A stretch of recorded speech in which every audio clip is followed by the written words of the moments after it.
Hello students, hope you are doing well और best time utilize हो रहा है आपके द्वारा क्वारंटाइन का, लॉकडाउन का, कि आप अपनी तैयारी कोटा ना आकर के भी कोटा की तरह ही कर रहे हैं।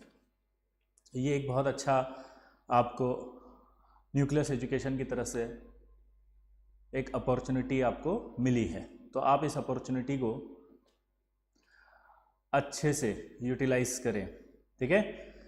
क्योंकि कोटा क्लासरूम आपके घर पे आया है, लोग कोटा आते हैं, कोटा आपके पास आया है। ये बहुत ही यूनिक है, ये हमेशा याद रखिएगा। आप भले ही कोई सी भी क्लास कहीं पर भी किसी भी यूट्यूब चैनल पे कोई भी वीडियो आप देख लीजिए, लेकिन जब 1 महीने के बाद आप ये कंटिन्यू देखते रहेंगे वीडियोस और उसके बाद जो आप सीखेंगे, उसको सीखने के बाद आपको एहसास होगा कि इन क्लासेस की वैल्यू क्या है। क्योंकि यहाँ से आपको फील आएगा कि आप जेईई के अंदर क्या कर सकते हैं, ठीक है। आपका पोटेंशियल क्या है, आपकी नॉलेज लेवल क्या है, ठीक है। कोई भी एक वीडियो हम देखते हैं, उस वीडियो को देख के हमें अच्छा लगता है, यार नाइस वीडियो, बहुत अच्छा पढ़ाया, लेकिन वो आईआईटी सेलेक्ट नहीं कराया। वो आईआईटी सेलेक्ट करने के लिए तो हमें पूरी थ्योरी अच्छे से आनी चाहिए बेसिक्स के थ्रू, और उसी बेसिक्स के अंदर हम आज आगे की बात करेंगे। जैसा कि हम लोगों ने पिछली क्लास के अंदर ये कहा था कि आपको जो पढ़ाया गया है उस पर बेस्ड एक डीपीपी दी जाएगी 00। ये देखिए आप, ये 00 डीपीपी आपके पास है, जो कि आपने वेबसाइट से डाउनलोड की होगी, ठीक है। 00 यानी कि ये आपकी 10th और 9th इनकी एनसीईआरटी में से ही क्वेश्चंस को बनाया गया है, और उन एनसीईआरटीज की क्वेश्चन जो आपको आने चाहिए वो एक हम आपका लेवल चेक करने के लिए इस डीपीपी को करते हैं। समझ गए बात को? चलिए, गुड मॉर्निंग, गुड मॉर्निंग, प्रणाम, good morning, good morning, very very good morning, ठीक है। और सबसे बेस्ट गुड मॉर्निंग आपकी बने आज के लेक्चर के बाद, ऐसी मैं आशा करता हूँ, ठीक है। शायद आज का लेक्चर पढ़ने के बाद आपको और अच्छे से समझ में आए कि व्हाट इज केमिस्ट्री, ठीक है। तो चलिए, इससे पहले कि आप क्लास स्टार्ट करें, आपको ये मालूम होना चाहिए कि हम बेसिक केमिस्ट्री की बात कर रहे थे, हम जनरल केमिस्ट्री की बात कर रहे थे। तो कोई एक पर्टिकुलर केमिस्ट्री का टॉपिक आपके पास नहीं होगा, ये हमेशा आपको याद रहेगा। कि आप सोचेंगे कि सर एक टॉपिक कौन सा चल रहा है, तो वो टॉपिक मैं आपको बता दूं, जनरल केमिस्ट्री। कोटा के अंदर जब पहली क्लास होती है तो उसमें लिखा जाता है जनरल केमिस्ट्री, और उस जनरल केमिस्ट्री के अंदर हम आपको पूरी बेसिक्स पढ़ाते हैं केमिस्ट्री के। इसके जो सब टॉपिक्स होंगे वो मैं आपको अभी बताता हूं। जैसे मैंने मैटर की बात की, मैटर के अंदर आपका क्या होता है क्लासिफिकेशन, उसकी बात की। फिर उस क्लासिफिकेशन से रिलेटेड जो क्वेश्चंस होते हैं वो क्या होते हैं, उनकी बात की। फिर उसके बाद हम आगे बढ़ते हैं, तो आगे बढ़ने पर आपको पता चलेगा अभी कि इलेक्ट्रॉन क्या होता है, प्रोटॉन क्या होता है, न्यूट्रॉन क्या होता है। उसके बाद जब हम और आगे बढ़ेंगे तब आपको पता चलेगा कि एटम की डेफिनेशन क्या होती है, प्रेजेंटेशन क्या होता है। फिर उसके आगे हम और बढ़ेंगे तो आपको आइसोटॉप, आइसोटोन, आइसोडायाफर, आइसोस्टर्स, ठीक है, इस तरह की जो टर्मिनोलॉजी उनकी डेफिनेशन के बारे में पता चलेगा। फिर उसके बाद हम इनके क्वेश्चंस करेंगे। फिर उसके बाद हम आएंगे क्वांटम नंबर पे। क्वांटम नंबर से हम किस प्रकार से आइडेंटिफाई करते हैं ये हम पता करेंगे। क्वांटम नंबर के बाद हम आएंगे सीधा Pauli exclusion principle, Hund's rule पर, ठीक है, और इलेक्ट्रॉनिक कॉन्फ़िगरेशन पे। फिर जब हम इलेक्ट्रॉनिक कॉन्फ़िगरेशन को कंप्लीट करेंगे तब हम क्वांटम नंबर से रिलेटेड क्वेश्चंस को करेंगे, ठीक है। उसके बाद जब हम आगे बढ़ेंगे तो हम पढ़ेंगे इफेक्टिव न्यूक्लियर चार्ज। आखिर एक न्यूक्लियस का अपने इलेक्ट्रॉन पर जो चार्ज होता है वो किस तरह से लगता है और कितना लगता है, उसे कहते हैं हम इफेक्टिव न्यूक्लियर चार्ज। वो इफेक्टिव न्यूक्लियर चार्ज पढ़ेंगे। जब ये इफेक्टिव न्यूक्लियर चार्ज कंप्लीट होगा तो उसके बाद हम ऑर्बिटल्स के बारे में पढ़ेंगे कि ऑर्बिटल कितने होते हैं उसके पास, उसके नोडल प्लेन कितने होते हैं। ये कंप्लीट होने के बाद आपका जनरल केमिस्ट्री कंप्लीट होगा, जिसकी ज़रूरत मुझे हमेशा पड़ेगी। उसके बाद हम एक नया चैप्टर स्टार्ट करेंगे और उस चैप्टर का नाम होगा पीरियोडिक टेबल। पीरियोडिक टेबल के अंदर हम उसका पूरा हिस्ट्री पढ़ते हुए आगे मेंडलीफ से कंटिन्यू करते हुए मोजले, और मोजले के बाद जो मॉडर्न पीरियोडिक टेबल मोजले ने दी थी वो सारी पढ़ेंगे।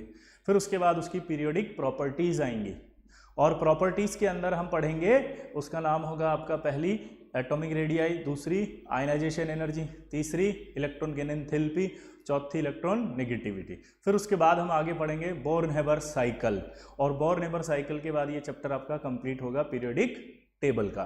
पीरियोडिक टेबल के बाद हम इनऑर्गेनिक केमिस्ट्री के अंदर पढ़ेंगे, उसका नाम होगा केमिकल बॉन्डिंग। केमिकल बॉन्डिंग में हम पढ़ेंगे व्हाट इज केमिकल बॉन्ड, क्यों बनता है, किस तरह से बनता है, ओवरलैपिंग क्या होती है, साइडवेज ओवरलैपिंग क्या होती है। उसके बाद हम पढ़ेंगे आपके एक्सियल ओवरलैपिंग क्या होती है। फिर हम पढ़ेंगे बॉन्ड की स्ट्रेंथ कैसे निकालते हैं। फिर हाइब्रिडाइजेशन पढ़ेंगे। फिर डाइपोल मूवमेंट पढ़ेंगे कि पोलर नॉन पोलर क्या होता है, एक बच्चे ने पूछा था, याद करिए, तो मैंने कहा था ये आगे आएगा। फिर पोलर नॉन पोलर के बाद हम हाइड्रोजन बॉन्डिंग पढ़ेंगे, एक बच्चे ने पूछा था अल्कोहल वाला सवाल, तो अल्कोहल प्लस वाटर, ठीक है, तो हम फिर उसके आगे बढ़ेंगे। तो इस तरह से हम डाइपोल मूवमेंट कंप्लीट करेंगे। फिर हम पढ़ेंगे स्ट्रक्चर्स ऑफ ऑक्सी एसिड्स कि ऑक्सी एसिड क्या होते हैं। फिर उसके बाद हम दुनिया के जितने भी मॉलिक्यूल होते हैं अपने इनऑर्गेनिक केमिस्ट्री में, उन सभी के स्ट्रक्चर्स को कैसे बनाया जाता है, हम उसको याद नहीं करेंगे, हम ये सीखेंगे इन स्ट्रक्चर को बनाते कैसे हैं। आप समझे, दोनों में डिफरेंस समझिएगा। अभी तक आपको एक स्ट्रक्चर बना के दे देते हैं सर और कहते हैं कि चलो याद करो, यहाँ पर ऐसा नहीं होगा, यहाँ पर ये होगा कि इस स्ट्रक्चर को कैसे बनाया जाएगा, अगर इसकी जगह कोई नया आ जाएगा तो उसको कैसे बनाया जाएगा, तो वो होगा टिप्स फॉर स्ट्रक्चर्स, वो हम कंप्लीट करेंगे। ऐसे करते करते आपका एक केमिकल बॉन्डिंग कंप्लीट होगा पार्ट 1, ये कहलाता है 11th में पार्ट 1। फिर 12th क्लास में जब आते हैं आप तो उसका कहलाता है केमिकल बॉन्डिंग पार्ट 2, और ये पार्ट 2 फिर हाई लेवल पर जाता है, जिसके अंदर बेंड्स रूल आता है, वंडर वाल फोर्सेज आते हैं, बैक बॉन्डिंग आती है, ब्रिज बॉन्डिंग आती है, ठीक है, हाइड्रोलिसिस आता है, सिलिकेट्स आते हैं, आयनिक कंपाउंड आता है, और मॉलिक्यूलर ऑर्बिटल थ्योरी आता है, मॉलिक्यूल डू नॉट एग्जिस्ट आते हैं। ये सारा पार्ट 2 में जाता है, थोड़ा एडवांस लेवल पर। तो ये बेसिकली आपका जो है वो 11th का जो पोर्शन होगा वो हम पढ़ेंगे। तो मेरे हिसाब से अब आपके बहुत सारे डाउट मैंने आपको कंप्लीट कर दिए। क्लियर? अब आपके जो सवाल हैं वो क्या है कि are we going to discuss DPP 00 right now? Yes sir, ठीक है, बिल्कुल हम 00 ही डिस्कस करने वाले हैं, हितांशी भट्ट, ठीक है। और how defined all the concept of chemistry, please tell me sir. अभी डिफाइन करेंगे ना, आइडेंटिफाई भी करेंगे हम धीरे धीरे सारी चीज़ों को। रमेश सर फर्स्ट क्लास है का आपका, प्लीज से, ये आज सेकंड क्लास है बेटा, ठीक है। फर्स्ट क्लास का लेक्चर जो था वो रिकॉर्डेड आप देख सकते हैं, रखा हुआ होगा, है ना, यूट्यूब चैनल पे। अच्छा, कई बच्चों के मैसेज आते हैं कि सर टेलीग्राम का लिंक दे दीजिए, तो आपको डिस्क्रिप्शन में टेलीग्राम का लिंक दिया हुआ है, आज आप देखेंगे, ठीक है। उसके बाद आपको यहाँ का टाइम टेबल भी दिया हुआ है, आप टाइम टेबल भी चेक कर सकते हैं ताकि आपको कोई कन्फ्यूजन ना हो, ठीक है। क्लियर सबको? क्लियर? और क्या डाउट्स हैं sir? Which book do we prefer? Raghav, अभी हम बुक के बारे में आपको आगे बताएंगे बेटा, है ना। Low volume, did I miss something? थोड़ा सा आपने मिस किया है, तो ये आपका जादन सिंह, आप अपने आप को देखेंगे यूट्यूब पर जाकर के वापस, तो आपको पता चलेगा कि आपने फिर कुछ मिस नहीं किया, अगर आप लेक्चर रिकॉर्डेड जो है वो देख लेंगे तो, ठीक है। Please provide the link of Telegram, वो मैंने आपको अभी भी बताया कि डिस्क्रिप्शन में है, आप देख लीजिएगा, और उसमें आप नर्चर वाले को टिक करिएगा, ठीक है। उसमें लिखा होगा नर्चर IOC सपोर्ट प्रोग्राम 2022, ठीक है। ये अलग अलग लिंक है, तो उसमें से आपको 2022 वाला लिंक चेक करना। सर टेलीग्राम लिंक ओपन नहीं हो रहा है, एक बार ट्राई करिएगा, अभी हम क्लास की बात कर रहे हैं, टेलीग्राम लिंक की नहीं, ठीक है। ये कौन सा है? टी लैंक्स, आई एम न्यू हियर, तो कोई बात नहीं बेटा, आप आराम से समझ सकते हैं क्योंकि ये 00 है, ठीक है। चलिए अब अपन शुरू करते हैं। तो इसमें जो पहला सवाल 00 DPP के अंदर दिया गया था वो दिया गया था, used as a promoter for manufacturing of NH3 by Haber's process. तो सबसे पहले हमें हेबर्स प्रोसेस पता होना चाहिए।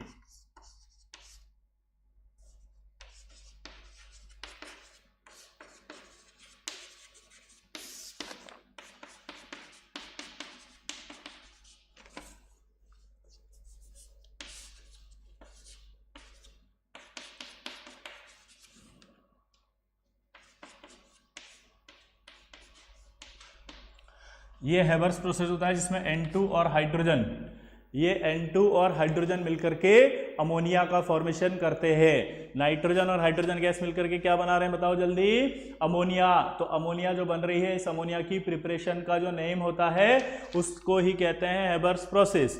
और इस हेबर्स प्रोसेस में जो Fe है वो Fe कैटलिस्ट की तरह बिहेव करता है, और ये मोलिब्डेनम है ये प्रोमोटर की तरह बिहेव करता है। ठीक है, तो ये आपका क्वेश्चन पूछा था यूज्ड एज अ प्रोमोटर। तो प्रोमोटर की अगर हम बात करें तो प्रोमोटर अब क्या होता है समझ में आया। तो आप देख सकते हैं कि मोलिब्डेनम जो है वो used as a promoter. Clear. अब ये तो ओल्ड था, आजकल हम जो एज अ कैटलिस्ट यूज करते हैं वो iron oxides Al2O3 and K2O use किया जाता है लिटिल अमाउंट में। ठीक है, तो यानी कि आजकल हम आयरन की जगह जो एज अ कैटलिस्ट यूज करते हैं वो कौन यूज करते हैं बताओ, किसको यूज करते हैं बताओ। तो आप आंसर क्या देंगे,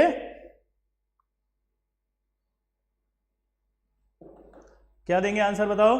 आजकल जो है वो आयरन ऑक्साइड्स Al2O3 और K2O को यूज किया जाता है एज अ कैटलिस्ट। ये लेटेस्ट है भाई, ये इंपॉर्टेंट है, आपको IIT के अंदर आएगा तो ये भी आ सकता है और ये भी आ सकता है। ठीक है, दोनों ही सही हैं, गलत नहीं है।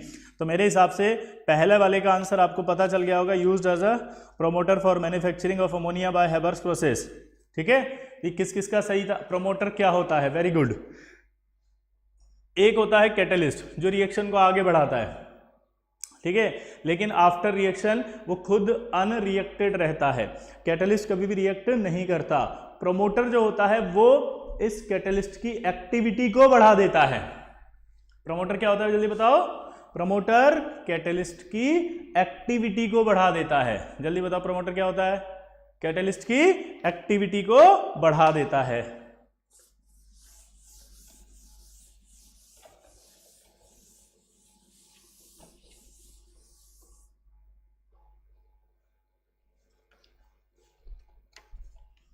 Used in preparation of wires and water pipes and also alloyed with tin and zinc to form some important alloys। चलिए बताइए इसका आंसर क्या था, जल्दी बताइए।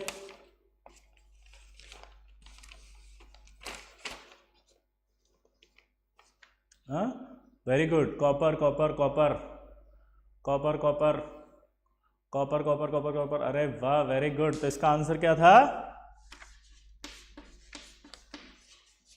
कॉपर। चलिए तो एक काम करते हैं, मैं पहले आंसर नोट कर देता हूं और फिर आप उसमें चेक करके बताइए किस किस बच्चे के सारे सही हुए। ठीक है,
पहले ये नोट डाउन कर लीजिए।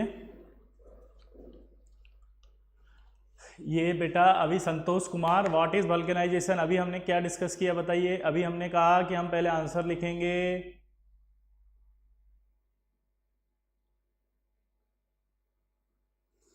यस अमन बेहरा, अभी हम प्रोमोटर यूज नहीं करते हैं, ठीक है। अभी देवांश गुप्ता आपको समझ में आएगा धीरे धीरे, पहले ये नोट डाउन करें। नोट डाउन करने के बाद आप ये बताएं किस किस के क्या क्या गलत हुए, और फिर हम एक एक सवाल को डिस्कस करेंगे, ठीक है। चलिए मैं साइड हो जाता हूं, शायद ये दिखाई नहीं दे रहा आपको।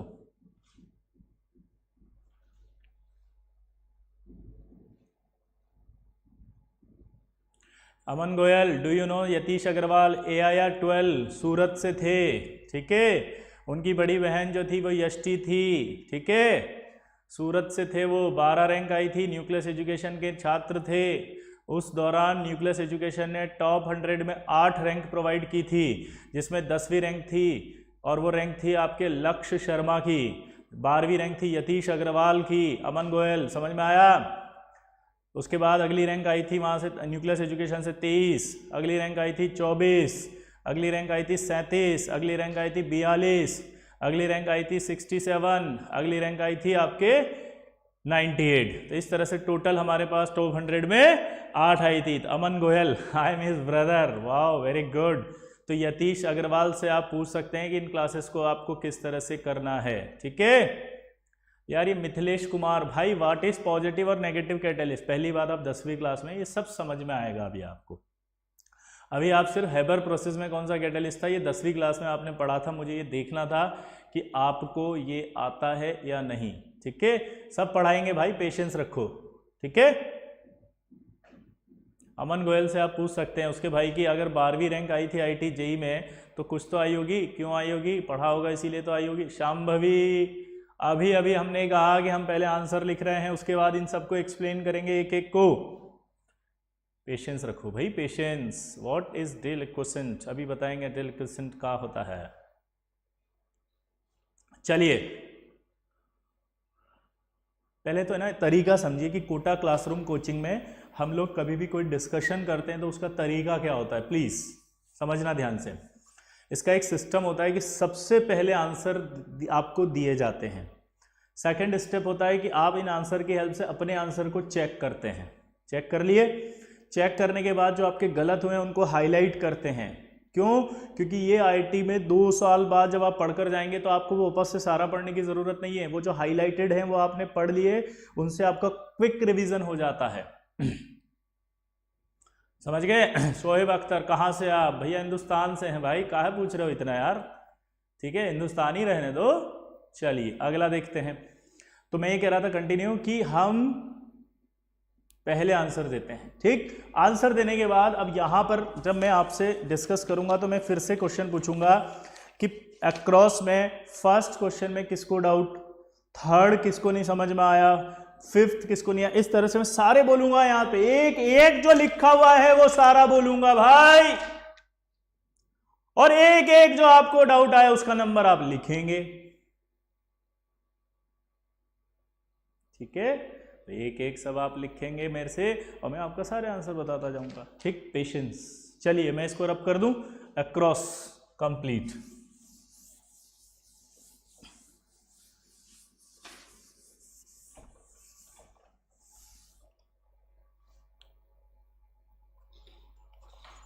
अब आएगा डाउन।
चलिए, अमन गोयल कोऑर्डिनेशन कंपाउंड स्ट्रॉन्ग कैसे करें, इसके लिए 12th क्लास एंथूज की क्लासेस चलेगी। एंथूज की क्लासेस जब चलेंगी तो उस एंथूज की क्लास के अंदर हम पढ़ेंगे। तो आपको अगर 11th क्लास के स्टूडेंट हैं अगर आप, तो आप ये वाली क्लास करिए, और अगर आप 12th क्लास के हैं तो 12th क्लास के लिए यहाँ पर लिखा होगा एंथूज क्लास, तो आप उस एंथूज क्लास का करेंगे। ठीक है, ये जस्टिन बीबर ठंडा हो, अबे ठंडे ही है, वो तो बोलने का तरीका होता है बे, अपन तो ठंडे रहते हैं, कूल रहते हैं। ठीक है, रिलैक्स, चिल मार के बैठो, चिलम नहीं। क्लियर, चलो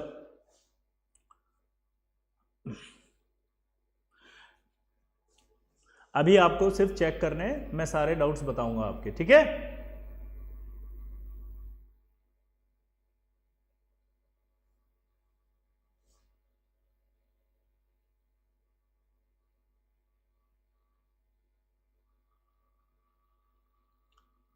बी आई, फोर्थ की स्पेलिंग बोल रहा है BISMUTH, बिस्मिथ। ठीक है, तो बिस्मिथ है। Justin Bieber it's okay. अरे यार एक्चुअली मैंने पहली क्लास में कहा था, ध्यान से सुनो भाई, अपनी क्लास जो है बहुत इंटरटेनिंग होती है, कभी कोई टेंशन नहीं होती हमारे यहाँ, ना ईगो प्रॉब्लम होती है, ना हमारे यहाँ कुछ होता है। हमारे यहाँ बहुत मस्त रहो, कूल रहो, चिल मार के बैठो, चिलम नहीं, बस कभी कोई ऐसा टेंशन मत लेना, ये सॉरी वॉरी और ये सब, बहुत रिलैक्स रहो, कूल रहो। पता है क्यों? मेरा एक लॉजिक है क्लास में, हमेशा हंसते रहो। पूछो क्यों? क्योंकि हंसने से खून बढ़ता है। खून बढ़ता है तो क्या होता है, जो हम ठूस ठूस के खाते हैं ना इतना दिन भर, वो ठूस ठूस के जो खाते हैं उससे एनर्जी बनती है, और वो एनर्जी हमारे ब्लड में डिसॉल्व होती है। ब्लड में अगर डिसॉल्व होगी तो क्या होगा, वो एनर्जी हमारी सेल्स को मिलेगी। हमारी सेल्स को अगर मिलेंगी तो किसको मिलेगी? ब्रेन सेल्स को मिलेगी। ब्रेन सेल्स को मिलेगी तो ब्रेन सेल्स क्या रहेगी? एक्टिव। ब्रेन सेल्स अगर एक्टिव रहेगी तो हमें जो पढ़ाया जा रहा है वो हमें समझ में आएगा, और अगर हमें समझ में आएगा तो हमारे से जो भी सवाल दिया जाएगा वो हो जाएगा। अगर सवाल हो जाएगा तो कॉन्फिडेंस बढ़ जाएगा, बढ़े हुए कॉन्फिडेंस से आईटी देने जाएगा तो सिलेक्शन हो जाएगा। हेंस प्रूव हंसना is directly proportional to selection. हंसते रहो, मस्त रहो, चिल मार के बैठो, कोई टेंशन नहीं लेनी है। ठीक है, आपको सब पढ़ाएंगे, बहुत अच्छे से पढ़ाएंगे, इतना अच्छे से पढ़ाएंगे कि दुनिया में आपको इससे ज़्यादा फिर कोई पढ़ा नहीं सकता, ये हमारी गारंटी है। लेकिन एक प्रॉब्लम है कि सारा पढ़ाने के लिए समय चाहिए होता है, वो समय आपको देना पड़ेगा। आप 10th क्लास के बच्चे बहुत एक्साइटेड रहते हैं कि बस एक ही दिन में पढ़ा दो, आज ही दे दो, आप तो अभी देखो, आप जेई तो हमारी कल ले लो, फोड़ देंगे। नहीं, 10th बोर्ड नहीं है ये, आईटी जेई है, बहुत पेशेंस चाहिए इसमें। ठीक है, चलिए शुरू करें। Rajshekhar, very good, cool, yes. Krishna Gopal Gupta, yes, cool cool, ठंडा ठंडा कूल। चलिए, तो अब समझ में आया, यही आईटी है, हंसते रहो बस, जेई में सेलेक्ट हो जाओगे।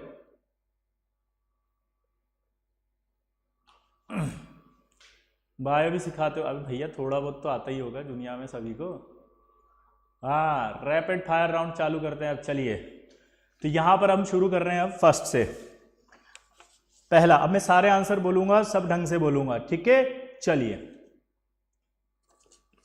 यस, राजशेखर बिल्कुल सही बोले, आप हो तो मुमकिन है।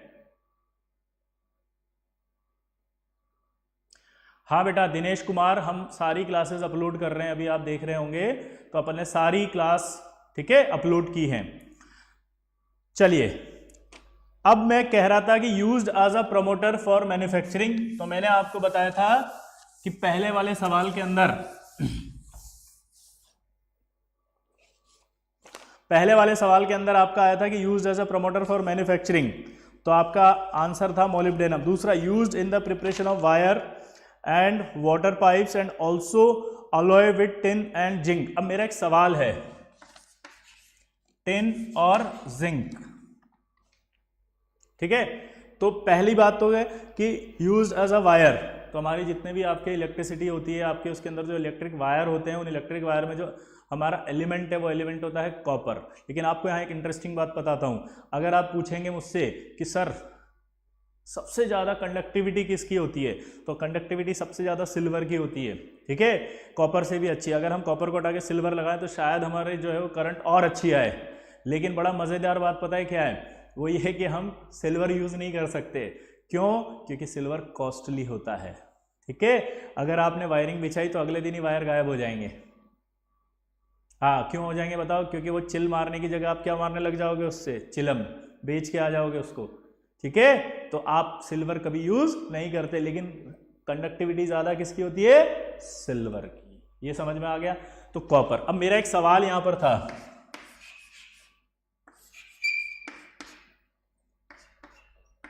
जब कॉपर टिन के साथ अलॉय बनाता है और कॉपर जिंक के साथ अलॉय बनाता है तो इनके नाम क्या होते हैं? चलो बताओ।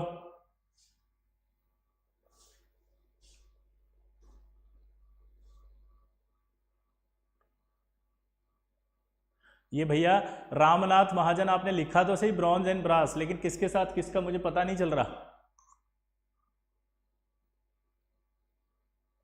अमन बेहरा ने भी लिखा, लेकिन ये नहीं बताया कि किसके लिए कौन है।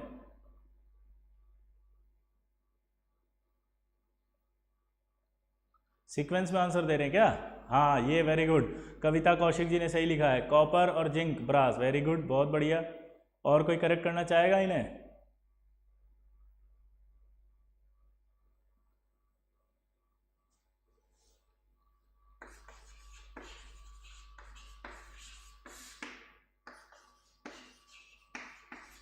आपसे एक सवाल है, क्या मैंने सही लिखा है? बताइए जरा, क्या मैंने सही लिखा है?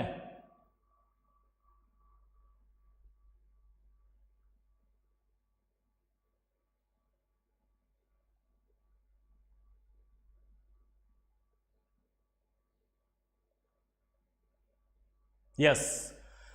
ये एक बहुत, अरे पुरुषोत्तम जी आप भी हैं, अरे गजब, बहुत स्मार्ट लग रहा है अपना डीपी में यार। पुरुषोत्तम शर्मा, पुरुषोत्तम जी के लिए आपको बता दें, ये फिजिक्स ओलंपियाड में फर्स्ट लेवल में क्वालिफाइड है। 10th क्लास में, 10वीं क्लास के विद्यार्थी ने न्यूक्लियस एजुकेशन में रहते हुए फिजिक्स ओलंपियाड का फर्स्ट लेवल क्लियर किया था। It's a big achievement, clapping for him. Okay, चलिए। तो यहां पर आप देख सकते हैं कि कॉपर प्लस जिंक ब्रॉन्ज और कॉपर प्लस जिंक ब्रास। अब मैं भूल गया, अगर मान लो मैं, अमन गोयल यू आर, हाँ बेटा वेरी गुड। चलिए, ब्रॉन्ज और ब्रास अगर मैं आपसे बोलूं और मैं भूल गया, मैं चला गया मान लीजिए एग्जाम में और मेरे दिमाग में कंफ्यूजन आ गया, ठीक है? तो अगर मेरे दिमाग में कंफ्यूजन आ गया तो फिर फंस जाऊंगा मैं तो, क्योंकि मेरा तो आईआईटी है। 1 साल 2 साल पूरा जब मेहनत करके आईआईटी एग्जाम दूंगा तब जाकर के मेरे को सिलेक्शन मिलेगा। और सपोज मेरा एक सवाल गलत हो गया तो मेरी रैंक हो सकता है आगे पीछे हो जाए, या हो सकता है मेरा सिलेक्शन रुक जाए। तो उस कंडीशन में मेरे को पता होना चाहिए, तो इसलिए हम की पॉइंट बनाएंगे बहुत सारे, ठीक है? की पॉइंट्स याद रखना, क्या बोला मैंने? की पॉइंट्स। क्लियर? तो की पॉइंट जो होते हैं वो क्या होते हैं वो मैं बताता हूं। जैसे यहां पर Z है, तो जहां Z है वहां Z नहीं है, मतलब समझे आप? अगर यहां Z है तो यहां Z नहीं है, यानी कि यहां क्या आना पड़ेगा? ब्रास। क्योंकि हमें ये तो याद रहेगा कि एक ब्रास होता था एक ब्रॉन्ज होता था, लेकिन मैं भूल जाऊंगा कि ब्रास किसे कहते थे और ब्रॉन्ज किसे कहते थे, क्योंकि आपको लग रहा होगा सर कैसी बकवास कर रहे हो आप, मतलब इतनी चीज़, छोटी चीज़ें हम भूल जाएंगे। हाँ, क्योंकि जेईई का सिलेबस बहुत बड़ा है बेटा। तो जब 2 साल तक आप पूरा जेईई का सिलेबस पढ़ेंगे तो आपको ऐसा लगेगा हे भगवान ये क्या है। तो आपके लिए बहुत ईजियर बना दिया गया है, ठीक है? वो ईजियर ऐसे बना दिया गया कि हर एक के की पॉइंट देते जाएंगे आप। चलिए बताओ, जहां Z है वहां Z नहीं है। क्लियर सबको? जहां Z है वहां Z नहीं है। क्लियर सबको? चलिए, तो ये आपका दूसरा सवाल हुआ। तीसरा, it's oxide used in making sindoor. अब आपसे बोला जा रहा है कि भैया सिंदूर, अब एक चुटकी सिंदूर की कीमत तुम क्या जानो पुरुषोत्तम बाबू? तो यहां पर आ रहा है it's oxide is used in the making of sindoor, तो वो लेड होता है। और लेड का वो कौन सा ऑक्साइड होता है? वो होता है Pb3O4। Pb3O4 जो होता है वो रेड कलर का होता है, ठीक है? इसका नाम होता है रेड लेड। ये बना होता है PbO प्लस PbO2 से, ठीक है? जहां पर जो रेशियो होता है वो होता है आपका 2:1। अब आप इसमें 2 कहाँ आएगा 1 कहाँ आएगा, ये की पॉइंट से भी देख सकते हैं। जहां 2 है वहां 2 नहीं है, या फिर डायरेक्ट भी देख सकते हैं। Pb3 है और O4 है, आप यहां 2 तो लगा नहीं पाओगे, देखो आप, ठीक है? क्योंकि ऑक्सीजन 5 हो जाएंगे फिर, तो 2 ये आएगा और 1 ही आएगा। इसे कहते हैं मिक्स्ड ऑक्साइड।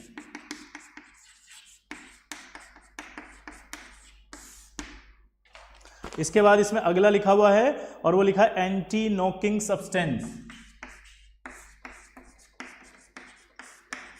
इसको कहते हैं हम टेट्रा इथाइल लेड, ये टेट्रा इथाइल लेड होता है एंटी नॉकिंग सब्सटेंस। क्या होता है ये बताओ? Anti knocking substance. अब ये एंटी नॉकिंग सब्सटेंस या एंटी नॉकिंग एजेंट क्या होता है? तो सुनिए, पुराने जमाने में क्या होता था कि जो पेट्रोल होता था उस पेट्रोल का यूज हम व्हीकल्स में करते थे, तो जब वो पेट्रोल डाला जाता तो पेट्रोल खड़ खड़ खड़ खड़ खड़ खड़ आवाज देता था, ऐसे खड़ खड़ खड़। अब ये खड़ खड़ खड़ मतलब है कि पेट्रोल के अंदर जो पार्टिकल्स हैं वो इंजन से टकरा रहे हैं। इंजन से कंटिन्यूसली अगर टकराएंगे तो इंजन की जो है वो लाइफ कम हो जाएगी। लाइफ कम हो जाएगी तो व्हीकल जो होता है जल्दी खराब होगा, तो उसकी सर्विस ज्यादा करनी पड़ती है। ठीक है, तो उससे बचने के लिए हमने इसमें क्या डाला? Tetra ethyl lead. वो टेट्रा इथाइल लेड क्या कर रहा था? वो खड़ खड़ खड़ जो थी उसको रोक रहा था। ठीक है, तो यानी कि एंटी नॉकिंग, नॉकिंग का क्या है? एंटी, तो एंटी नॉकिंग एजेंट, यानी जो फ्यूल होता है उस फ्यूल की जो वो इंजन से टकरा रहे पार्टिकल, उस टकराने को यानी नॉक कर रहे हैं उसको, वो नॉकिंग रोक रहा है, इसलिए इसका नाम पड़ा एंटी। समझ गए? Anti knocking agent. क्लियर सबको? अब थोड़ा और आगे की बात करते हैं अपन, थोड़े आगे की बात और करते हैं। तो उस समय अब क्या हुआ, ये एक नाम आपको बता दूं, लेड जो होता है उसको हिंदी में बोलते हैं सीसा।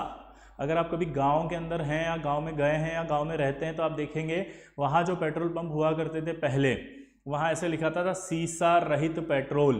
क्या लिखा होता था? सीसा रहित पेट्रोल, यानी कि लेड के बिना वाला पेट्रोल। यानी कि अब एडवांस आ गया थोड़ा, लेड के बिना वाला थोड़ा एडवांस हुआ। और अब जो राइट नाउ आप पेट्रोल पंप पे देखते हैं तो वहां पर लिखा होता है ऑक्टेन नंबर 100%। अब जो हमारा पेट्रोल होता है उस पेट्रोल की एफिशिएंसी को ऑक्टेन नंबर से देखा जाता है। किससे देखा जाता है? Octane number. किसी ने नहीं देखा तो अब जाके देखना, जहां पर ऐसे लिखा हो ना एक्स्ट्रा प्रीमियम, आप जब जाते हैं तो आपको बोलता है वो नॉर्मल पेट्रोल डालो या एक्स्ट्रा प्रीमियम, तो आप नोटिस करना एक्स्ट्रा प्रीमियम लिखा होगा, वहां लिखा होगा ऑक्टेन नंबर 100। तो किसी भी फ्यूल की जो एफिशिएंसी होती है अब उसको ऑक्टेन नंबर से देखा जाता है। किससे देखा जाता है बताओ? ऑक्टेन नंबर से। ठीक, अच्छा एक खास बात और, मैं ये जो ऑक्साइड्स हैं, इस ऑक्साइड की जो बात की मैंने, वो क्या नाम था इसका? Red lead. इसे कहते थे सिंदूर। ये सिंदूर भी है, ये होता है सिंदूर Pb3O4। ठीक है,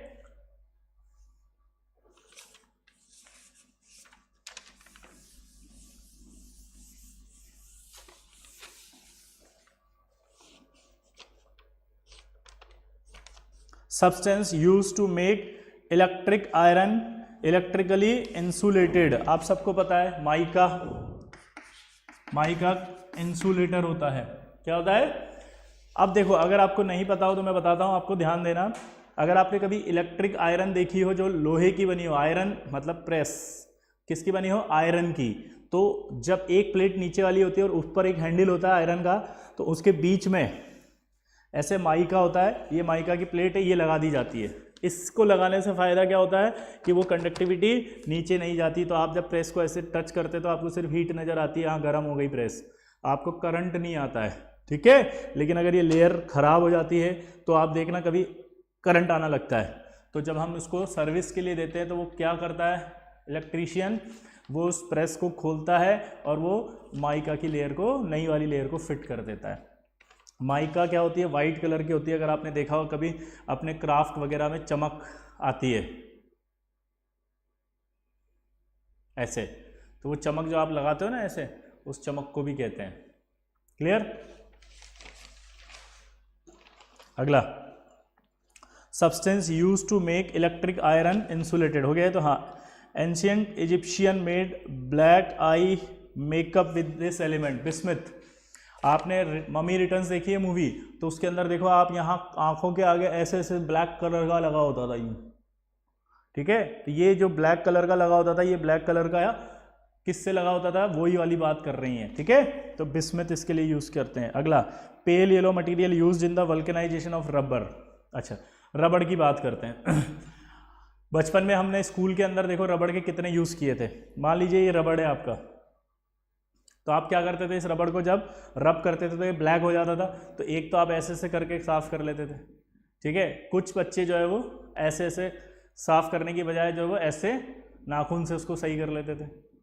किया होगा ना भाई, आया ना। और ये आप देख सकते हैं। अच्छा, 9th वाला, एंशियन इजिप्शियन मेड ब्लैक आई एंटीमनी। हाँ, किससे बनाते थे वो ब्लैक आई? एंटीमनी से बनाते थे। ठीक, अब मैं जो कह रहा था वो था आपका pale yellow material used in the vulcanization. तो जो रबड़ है, इस रबड़ को आप कैसे साफ करते थे? कई बच्चे तो ऐसे भी कर लेते थे। अब मेरा एक सवाल है कि क्या आप जो गाड़ी के टायर होते हैं उन टायर को, जल्दी बोलो,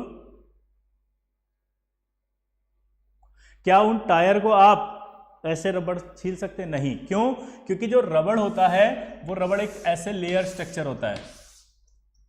ठीक है, इस रबर के अंदर सल्फर को डाल दिया जाता है और सल्फर को डाल करके उसे हीट किया जाता है। तो सल्फर को डाल करके जब उसे हीट करता है तो हीट करने पर, Aman Bera, no we can't, very good, good boy. रबड़ के अंदर सल्फर को डाल करके बॉयल करने पर ये सल्फर यहां आ जाता था। अब ये सल्फर यहां आ गया तो देखो पहली वाली सिचुएशन कैसी थी? ऐसी। तो इसको जब आप प्रेस करते हो तो ये प्रेस हो जाता है रबड़। ठीक है, लेकिन जब आप इसको प्रेस करोगे तो प्रेस नहीं होगा। क्यों नहीं होगा? क्योंकि बीच में सल्फर आ गया तो हार्ड हो गया ये रबड़। इसी प्रोसेस का नाम होता है वल्केनाइजेशन। क्या होता है? बोलो, वल्केनाइजेशन। क्लियर? तो वल्केनाइजेशन समझ में आ गया। अगला, pure common salt is not but common salt with the impurity of MgCl2 is. अब इसको समझना, हम जो नमक खाते हैं ना, नमक, सॉल्ट, जनरली सॉल्ट जो होता है वो नमक होता है। नमक मतलब table salt, rock salt, NaCl। नमक को हम क्या बोलते हैं? NaCl। ठीक है, ये NaCl जो होता है इसके अंदर एक इंप्योरिटी होती है MgCl2। MgCl2 में मैग्नीशियम पर कितना चार्ज है? +2। ये +2 चार्ज होता है वो एटमॉस्फेयर में, देखना थोड़ा एक देसी तरीके से समझते हैं पहले। हम जब नमक अभी गर्मियों में यूज़ कर रहे हैं तो नमक को ऐसे उठाते हैं, आराम से आ जाता है, या एक छोटे से डब्बी में होता है तो उसको ऐसे ऐसे निकालते हैं तो इजीली आ जाता है। लेकिन यही नमक अगर आप बारिश के समय, क्या बोला जल्दी बताओ, बारिश के समय जब हम इसको डालते हैं तो ये नमक नहीं होता है, बाहर नहीं आता है, नमक गीला हो जाता है, चिपचिपा हो जाता है। ये नमक बाहर नहीं आता, चिपचिपा हो जाता है। चिपचिपा क्यों हो रहा है? यही क्वेश्चन है। तो ये इसलिए चिपचिपा हो रहा है क्योंकि NaCl जो होता है उसमें एक्चुअली में MgCl2 की इंप्योरिटी होती है। अब ये जो MgCl2 की इंप्योरिटी है, इसमें जो मैग्नीशियम है उस मैग्नीशियम पर +2 चार्ज होता है। अब ये MgCl2 जो है इसमें +2 है, +2 चार्ज होने की वजह से ये मैग्नीशियम जो है वो एटमॉस्फेयर में से, रेनी सीजन की बात कर रहे हैं हम, रेनी सीजन मतलब बारिश का समय, जब बारिश का टाइम होगा तो उस बारिश के टाइम में एटमॉस्फेयर में जो है वो क्या होगा? ज्यादा से ज्यादा एटमॉस्फेयर में क्या होगा? पानी बहुत सारा होगा। तो ये Mg+2 उस पानी को अपनी ओर खींचने लगता है। अगर ये पानी को अपनी ओर खींचने लगता है तो ये गीला होने लगता है। ठीक है, इस प्रोसेस का नाम होता है डेलिक्विसेंट। क्या होता है? डेलिक्विसेंट। तो डेलिक्विसेंट क्या होते हैं ये समझ में आया। अब डेलिक्विसेंट के बाद एक और प्रोसेस है, देखो कि quicklime CaO when capped in open absorb moisture from atmospheric and form oxide. Calcium oxide जो होता है वो भी क्या कर रहा है? वाटर को एब्जॉर्ब कर रहा है। कैल्शियम ऑक्साइड जनरली बोलते हैं अपन चूने को। तो ये पानी को एब्जॉर्ब कर रहा है, ये भी पानी को एब्जॉर्ब कर रहा है, और ये जब पानी को एब्जॉर्ब कर रहा है तो इस प्रोसेस का नाम होता है हाइग्रोस्कोपिक। क्या होता है? हाइग्रोस्कोपिक। अब यहां फंस गए हम कि हाइग्रोस्कोपिक और डेलिक्विसेंट में क्या डिफरेंस है। चलो बताओ जल्दी से, हाइग्रोस्कोपिक और डेलिक्विसेंट में क्या डिफरेंस है, जल्दी बताओ।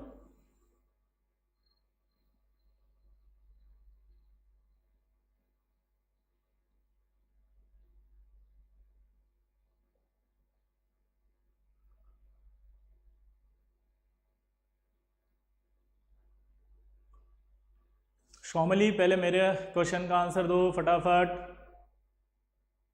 पुरुषोत्तम, वेरी गुड पुरुषोत्तम। अच्छा, शाओमिली के भी बारे में बता देता हूँ। दिल्ली के अंदर एक कॉन्टेस्ट हुआ था, उसमें ये फर्स्ट रैंक आई थी शाओमिली जी की। आईआईटी दिल्ली के किसी कंपटीशन में, मुझे एग्जैक्ट नाम याद नहीं आ रहा है। शामिली लिख के बताएं जरा, आपकी इस कंपटीशन में फर्स्ट रैंक आई थी आपकी, आपको प्राइज मिला था।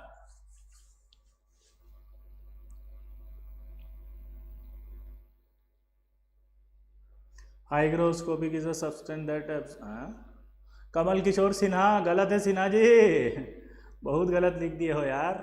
विशाल कुमार, ये तो हमारा ही नाम है बे। Solvent as like M G, no.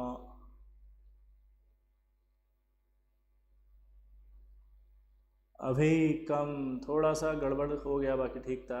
Hygroscopic removal of water, गलत। International science and creativity olympiad, very good. हाँ, तो शामिली जी ने जो international science and creativity olympiad के अंदर आईआईटी दिल्ली में हुआ था, फर्स्ट रैंक लाई थी। ओ माय गॉड, सौमित्र नायक दर्शन, आप भी हैं क्या? सौमित्र नायक के बारे में भी आपको एक जानकारी देना चाहता हूं। इन्होंने एनएमटीसी के अंदर फर्स्ट रैंक प्राप्त की थी, नेशनल मैथमेटिक्स ओलंपियाड। ठीक है, बहुत बड़ा अचीवमेंट होता है भाई। तो एक बार क्लैपिंग हम कर सकते हैं अगर चाहें आप तो। ठीक है, सौमित्र नायक, वेरी गुड स्टूडेंट। चलिए, अब हाइग्रोस्कोपिक और डिलिक्विसेंट में क्या होता है, बहुत आसान सा है, चलो देखो। हाइग्रोस्कोपिक क्या होता है? हाइग्रोस्कोपिक भी पानी अब्सॉर्ब कर रहा है, डिलिक्विसेंट है वो भी आपका, अरे भाई रुको भाई, मुझे बोलने दो, अब इतना सारा मत लिखो यार। कौन है ये? पुराने हाइग्रोस्कोपिक, अरे मटेरियल, अरे रुको, अरे पढ़ने तो दो। Hygroscopic material absorb moisture while deliquescent material absorb moisture to the extent that substance. अरे वाह, ये कौन है भाई? प्रवीणा Varade, Aman Bera deliquescent substance absorb water moisture from the atmosphere and the form of saturated solution. Saumili, deliquescent tendency to become liquid, hygroscopic tendency to absorb moisture. No, गलत सौमिली।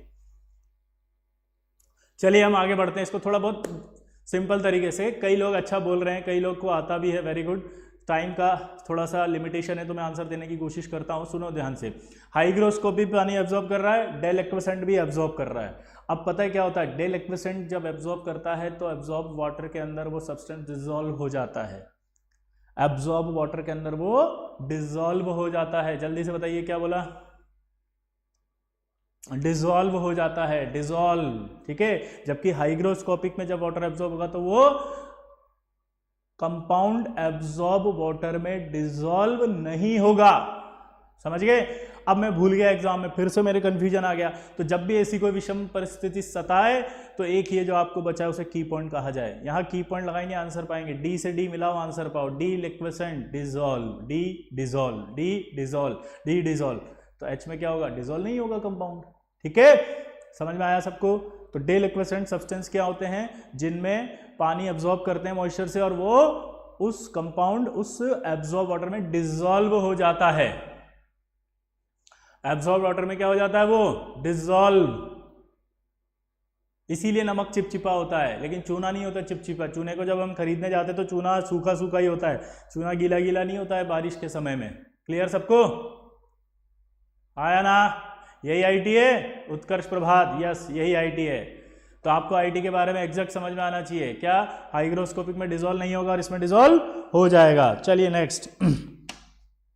Because of this property metals are used to form, ये तो ductile आ गया होगा। 18th, first group elements are soft metals.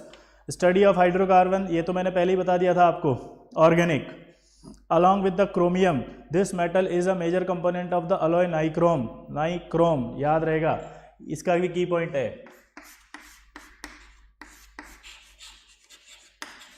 देखिए, अगर nichrome की बात मैं कर रहा हूं तो मुझे यहां समझ में आ रहा है कि ये रहा नाई और ये क्रोम। तो कौन कौन सी एलिमेंट होंगे इसके अंदर? निकल और chromium. Metal which is an important component of blood. Blood. अब एक सवाल, अगर मैं इसको थोड़ा डीप में पूछ लेता तो आयरन किस स्टेट में रहता है? जल्दी बताइए। अमन बेहरा, ओ माय गॉड, अमन बेहरा के लिए भी बहुत क्लैपिंग कर सकते हैं, क्योंकि अमन बेहरा वो विद्यार्थी हैं जिन्होंने 10वीं क्लास में ही केमिस्ट्री ओलंपियाड क्लियर किया था, सीनियर लेवल का। 10वीं क्लास में केमिस्ट्री ओलंपियाड क्लियर किया है, 12th क्लास का।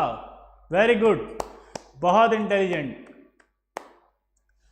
आप चाहें तो क्लैप कर सकते हैं अमन बेहरा के लिए भी। हाँ, चलिए आगे बढ़ते हैं। तो आपको समझ में आ रहा है कि आप किन बच्चों के साथ पढ़ रहे हैं। अगर आपको और जानना है तो आप न्यूक्लियस एजुकेशन के फेसबुक पेज पर जाकर के एक बार, ठीक है, क्लिक करिए और एक बार रिजल्ट्स देख सकते हैं आप आज तक के। आप चाहें तो जो टीचर्स आपको न्यूक्लियस एजुकेशन के पढ़ा रहे हैं, एक बार उनका नाम टाइप करें गूगल पे कि सर कौन कौन से सर आपको पढ़ा रहे हैं, तो उनका जब प्रोफाइल आप देखेंगे तब आपको पता चलेगा कि आपका जेईई में सिलेक्शन श्योर है। अगर आप इन लोगों से पढ़ते हैं तो आपको कहीं और जाने की जरूरत नहीं, एक बार जाके देखिए, सुनिए, समझिए कि आप किन से पढ़ रहे हैं, क्या पढ़ रहे हैं, आपके साथ कौन से ऐसे बच्चे हैं जो पढ़ रहे हैं, समझ गए?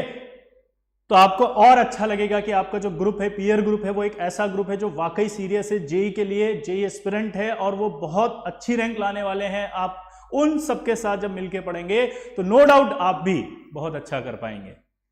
अमन सिंह, ठीक है, न्यूक्लियोफाइल। चलिए, मैं कह रहा था कि एफई किस ऑक्सीडेशन स्टेट में है, चलो बताएं।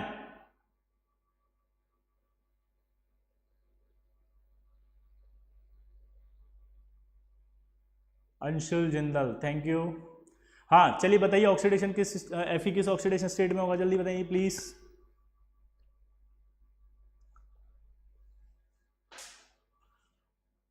+2 ऑक्सीडेशन स्टेट में होता है। किस में होता है? +2। अच्छा, ये जो आयरन होता है वो किसके साथ अटैच होता है अगर आपको पता है तो? हीमोग्लोबिन के साथ। किसके? जल्दी बताओ, बोलो। हीमोग्लोबिन। अच्छा, एक और होता है हमारी बॉडी में जिसका नाम होता है myoglobin. Padmaksh Khandelwal, very good, Padmaksh Khandelwal, इन्होंने भी NaCJS दिया था इस बार फर्स्ट लेवल। चलिए, तो यहां +2 में होता है। अगला सवाल है कि मायोग्लोबिन भी होता है एक हमारी बॉडी में, क्या होता है? मायोग्लोबिन। अब मेरा सवाल है कि जो मायोग्लोबिन होता है उसमें ऑक्सीडेशन स्टेट क्या होती है? मायोग्लोबिन हमारी मसल्स में पाया जाता है, मसल्स में, तो यहां पर इसका ऑक्सीडेशन स्टेट होता है +3। तो अगर चेंज हो जाए तो हीमोग्लोबिन में ऑक्सीडेशन स्टेट बोलेंगे +2 और इसमें बोलेंगे +3। चलिए, अगला आएगा metal which is liquid at room temperature and use the thermometer. Mercury, ये तो सबको पता ही है, मरकरी कहते हैं इसको, ठीक है। अगला, the most beautiful gem diamond is made of, सबको पता है diamond is allotrope of carbon, तो आंसर क्या जाएगा? कार्बन, ये सबको पता है। हाँ, its alloy is used as a low melting plug for the automatic fire sprinkler. Fire sprinkler क्या होता है? फायर स्प्रिंगलर ये होता है जैसे कोई भी बहुत बड़ी बिल्डिंग बनती है तो आपको पता होगा ऐसे एक पाइपलाइन जाती है, उस पाइपलाइन के अंदर एक प्लग लगा होता है और उस पाइपलाइन में पानी होता है, तो उसका जो प्लग होता है उसको बंद किया जाता है बिस्मिथ से, क्योंकि उसका मेल्टिंग पॉइंट लो होता है। जब आग लगेगी, फायर होगी, तो क्या होगा? वो मेल्टिंग पॉइंट लो होगा तो वो बिस्मिथ मेल्ट हो जाएगा। तो वो जो आपने बंद किया हुआ था पानी को, वो मेल्ट हो गया बिस्मिथ, तो वो जो जगह है वो खाली हो गई, तो पानी नीचे गिर जाएगा। पानी नीचे गिरने लगेगा तो आपकी फायर जो है वो कंट्रोल हो सकती है कुछ हद तक। बड़ी फायर होगी तो बुझ नहीं सकती, लेकिन हाँ, छोटी मोटी फायर है तो बुझ जाएगी, ठीक है। तो इसका बेनिफिट मिलता है आग को कंट्रोल करने के लिए। तो फायर स्प्रिंकलर में किसका यूज करते हैं? नहीं, एक्वा सॉल्यूशन नहीं कह सकते अभी। क्यों? क्योंकि उसका रीजन है कि वो पूरी तरह से एक्वस तब होता है जब पानी बहुत सारा हो, ठीक है। यहाँ पर पानी जो है वो बहुत सारा नहीं होता है। आप नमक का एग्जाम्पल खुद ले, ठीक है। नमक क्या पानी के अंदर डिजोल्व होता है तो अलग दिखता है, लेकिन जब नमक पानी को एब्जॉर्ब कर रहा है तो पानी कम है, नमक ज़्यादा है, इसलिए उसे डिजोल्व बोल रहे हैं बस अपन, ठीक है, डिलिक्विसेंट। अगला, soft valuable metal its purity is measure in carats. Carat आपको पता है कौन होता है? गोल्ड। तो अगर हम कहें कि 100% gold,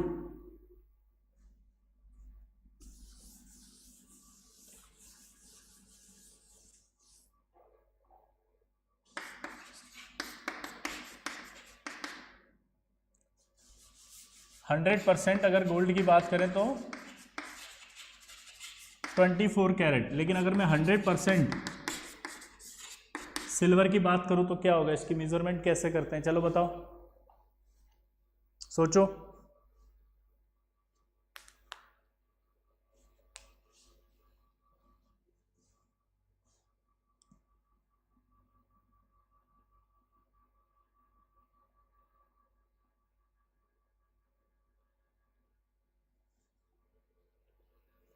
22, very good, 24, 20K, 22 carat,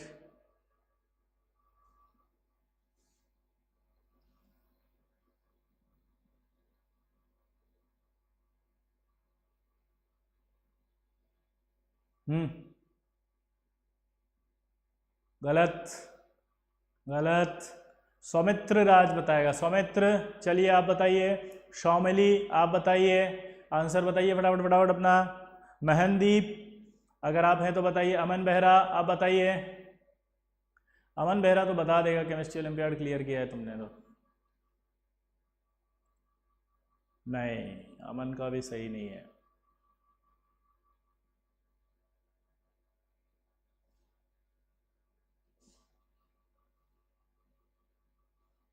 चलिए मैं ही बता देता हूं, समय कम है।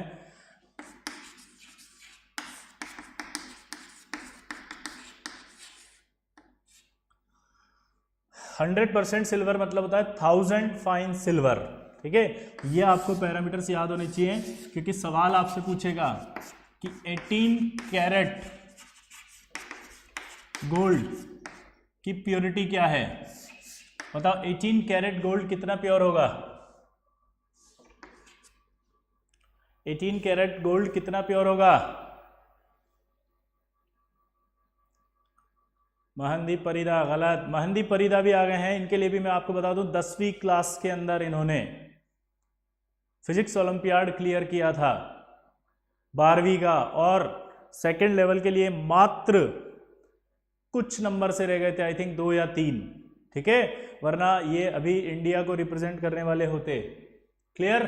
18 कैरेट गोल्ड एस्ट्रोनॉमी के अंदर सेलेक्टेड है, मैं आपको इनके बारे में बता देता हूँ। एस्ट्रो ओलंपियाड में ये सेकंड स्टेज में है, आईआईटी मुंबई के अंदर इनका कैंप लगने वाला था, लेकिन कोरोना की वजह से कैंप अभी पोस्टपोन्ड हो गया है, इसलिए ये यहीं पर है और क्लास कर रहे हैं, वरना ये एस्ट्रो के अंदर कैंप में होते। सेकंड लेवल पास आउट है।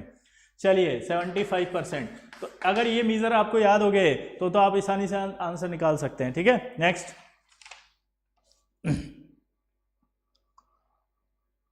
It's present with the lead in solder, सबको पता है कौन होता है लेड इन शोल्डर के अंदर, जल्दी बताओ अभी। अच्छा आंसर तो मैंने बता ही दिया ना, ओके।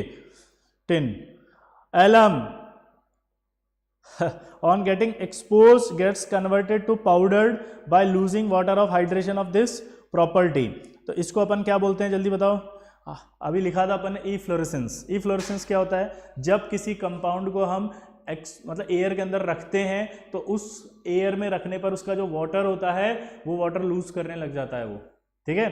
जैसे एलम, एलम का फॉर्मूला आपको सबको पता होना चाहिए।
हाँ, एलम, एलम का फॉर्मूला होता है ये देखिए आप, ठीक है, 24 वाटर। तो जब एलम को हम एयर में रख देते तो धीरे धीरे ये अपने 24 वाटर्स को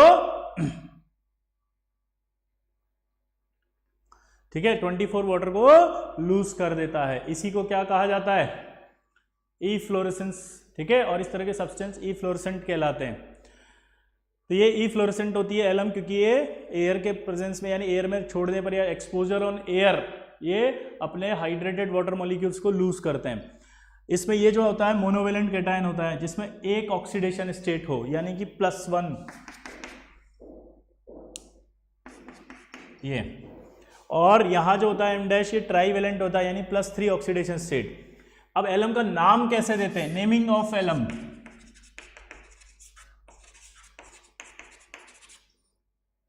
अगर ट्राईवेलेंट एल्यूमिनियम होता है,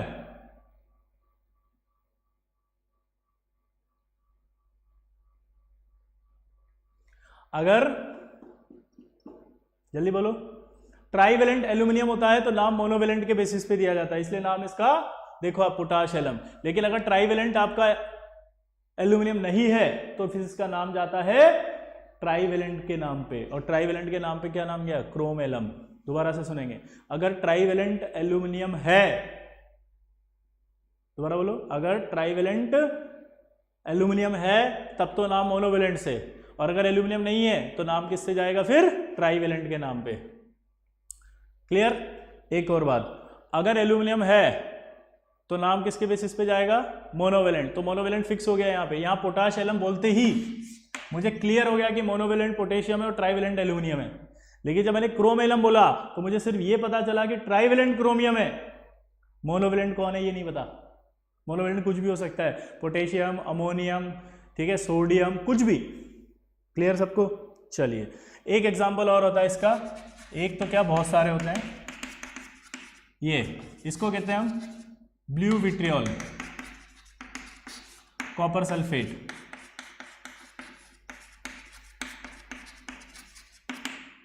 ठीक है, तो इस तरह के जो एग्जांपल्स होते हैं ये आपके इफ्लोरेसेंट कहलाते हैं। ठीक, अगला कौन सा होता है? 11 frequently use in the jewellery, this metal is the best conductor of heat and. अच्छा ये तो सिल्वर ही गया था। रेडियो एक्टिव एलिमेंट, ये तो पता ही है, रेडियम। और इसके बाद अगला, which precious metal is used as a drug. Okay, platinum use करते हैं, लेकिन प्लेटिनम का वो कौन सा कंपाउंड है?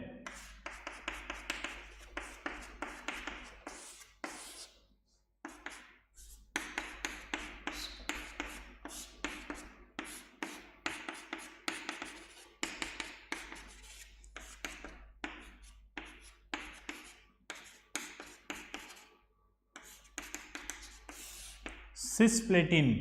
आपसे अगर पूछा जाए तो क्या बोलेंगे आप उसका नाम? सिसप्लेटिन।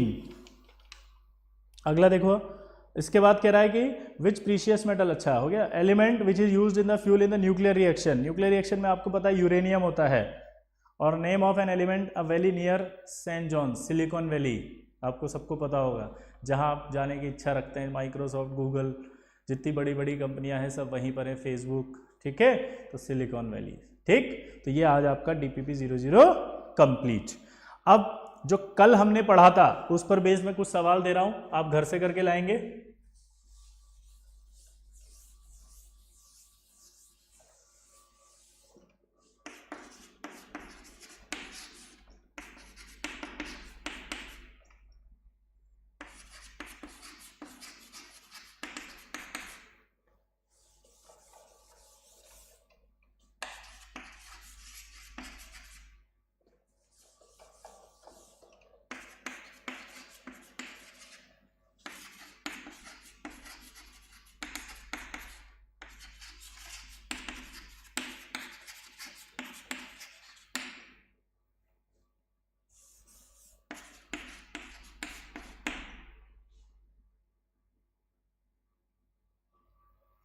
ये आपके पास है, 2-3 सवाल मैंने आपको दिए हैं नॉर्मल, ये आप सॉल्व करके लाएंगे। अच्छा, इसके बाद एक DPP में अपलोड करूंगा अभी, और वो आपको लर्न करके आनी है।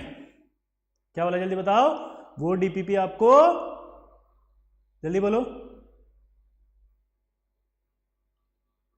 हाँ लर्न करके आनी है। लर्न, सॉल्व नहीं करनी, उसको लर्न करना है।